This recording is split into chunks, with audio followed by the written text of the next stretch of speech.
Hi friends, welcome to veg kitchen.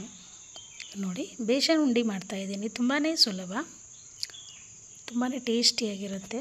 ನೋಡಿ, ನಾನು 2 glass ಕಡಲೆಬೇಳೆ ತೊಗೊಂಡಿದ್ದೀನಿ. ಈ ಕಡಲೆಬೇಳೆಯನ್ನು ಸ್ಲೋ ಫ್ಲೇಮಲ್ಲಿ ಇಟ್ಕೊಂಡು ಚೆಂದ ಮಾಡಿ ಹುರ್ಕೊಳ್ಬೇಕು. ಸ್ವಲ್ಪ ಕಲರ್ ಚೇಂಜ್ ಆಗುವವರೆಗೆ ನೋಡಿ, ಈ ರೀತಿ ಅಂದರೆ ಸ್ಲೋ ಫ್ಲೇಮಲ್ಲಿಟ್ಟೆ ಹುರಿಬೇಕು, ಹೊತ್ತಬಾರ್ದು. ಈ ಥರ ಹುರಿದಾದ್ಮೇಲೆ ಇದನ್ನು ಬೀಸ್ಕೊಂಡು ಬರಬೇಕು. ಸಣ್ಣ ಗಿರಣಿ ಇರುತ್ತಲ್ವ, ಗಿರಣಿಯಲ್ಲಿ ಬೀಸ್ಕೊಂಡು ಬರಬೇಕು. ಬೀಸ್ಕೊಂಡು ಬಂದಾದಮೇಲೆ ಅದನ್ನು ಈ ಥರ ಜರಡಿ ಹಿಡಿಬೇಕು. ಜರಡಿ ಹಿಡಿದಾದ್ಮೇಲೆ ಅದು ಎಷ್ಟು ಗ್ಲಾಸ್ ಆಗಿದೆ ಅಂತ ನೋಡ್ಕೊಳ್ಬೇಕು. ಹಿಟ್ಟು 2.5 ಗ್ಲಾಸ್ ಆಗಿತ್ತು.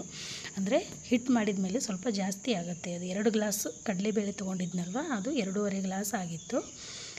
ಅದೇ ಅಳತೆಯಲ್ಲಿ 2.5 ಗ್ಲಾಸಷ್ಟು ಸಕ್ಕರೆ ತೊಗೊಂಡು ನಾನು ಮಿಕ್ಸಿ ಹಾಕಿ ರುಬ್ಕೊಂಡಿದ್ದೀನಿ. ಅತಿ ಸಣ್ಣಾಗಿ ರುಬ್ಕೊಳ್ಬೇಕು. ಅದ್ರ ಜೊತೆಗೆ ಒಂದು 2-3 ಏಲಕ್ಕಿ ಹಾಕಬೇಕು, ಫ್ಲೇವರ್ ಚೆನ್ನಾಗಿ ಬರುತ್ತೆ. ಹಾಕಿಬಿಟ್ಟು ರುಬ್ಕೊಳ್ಬೇಕು. ನಮಗೆ ಸಕ್ಕರೆ ಒಂದು ಸ್ವಲ್ಪ ಸ್ವೀಟ್ ಕಮ್ಮಿನೇ ಇರಲಿ ಅಂದರೆ 2 ಗ್ಲಾಸ್ ಹಾಕೊಂಡ್ರೂ ಆಗುತ್ತೆ. ನಾನು ಹಿಟ್ಟು ಎಷ್ಟಿದೆಯೋ ಅಷ್ಟೇ ಸಕ್ಕರೆ ಕೂಡ ತೊಗೊಂಡಿದ್ದೀನಿ. ಅದನ್ನು ಹಾಕಿ ಚೆಂದ ಮಾಡಿ ಫಸ್ಟಿಗೆ ಕೈಯಿಂದ ಮಿಕ್ಸ್ ಮಾಡ್ಕೊಳ್ಬೇಕು.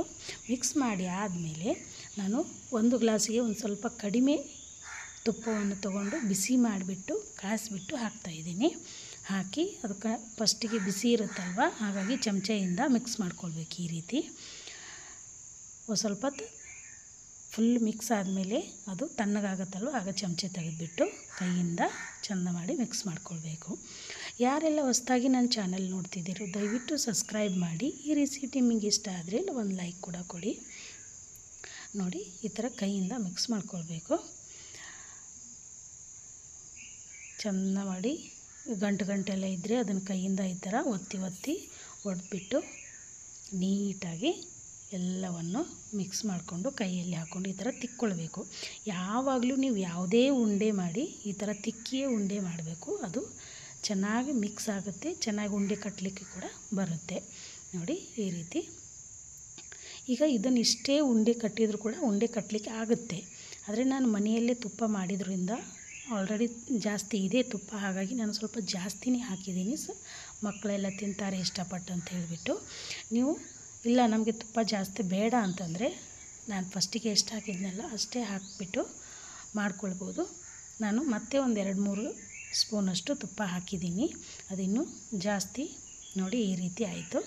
ಮಿಕ್ಸ್ ಮಾಡಿ ಈ ಥರ ಮತ್ತೆ ಒಂದು ಸಲ ಚೆಂದ ಮಾಡಿ 2 ಕೈಯಿಂದ ತಿಕ್ಕಿಬಿಟ್ಟು ಈ ಥರ ಉಂಡೆ ಕಟ್ಟಿದರೆ ಇದು ಉಂಡೆ ಕಟ್ಟಲಿಕ್ಕೆ ಏನು ಕಷ್ಟ ಆಗೋದಿಲ್ಲ. ಈ ರೀತಿ ಆದ್ಕೊಳ್ಳಿ. ನೋಡಿ, ಈ ಕೈಯಲ್ಲಿ ಹಿಡಿದು ಒಂದು ಸ್ವಲ್ಪ ಈ ಥರ ಮಾಡಿದರೆ ಸಾಕು, ಉಂಡೆ ರೆಡಿ ಆಗುತ್ತೆ. ತುಂಬಾ ಈಸಿ ಬೇಸನ್ ಉಂಡೆ ಮಾಡೋದು. ಸ್ವಲ್ಪ ಹುರಿದ್ಬಿಟ್ಟು ಬೀಸ್ಕೊಂಬರೋದಷ್ಟೇ, ಸ್ವಲ್ಪ ಲೇಟ್ ಆಗುತ್ತೆ. ಬಿಟ್ಟರೆ ಉಂಡೆ ತಯಾರಿಸೋದು ತುಂಬಾ ಸುಲಭ, ಬೇಗ ಆಗಿಬಿಡುತ್ತೆ. ಈಗ ನೋಡಿ, ಎಲ್ಲವನ್ನು ಉಂಡೆ ಕಟ್ಟಿದ್ದೀನಿ ನಾನು. ನೀವು ಒಂದು ಸಲ ಈ ರೀತಿ ಮಾಡ್ಕೊಂಡು ತಿಂದು ನೋಡಿ ಉಂಡೆ ಹೇಗಾಗಿತ್ತಂತ ನನಗೆ ಕಮೆಂಟ್ ಮೂಲಕ ತಿಳಿಸಿ.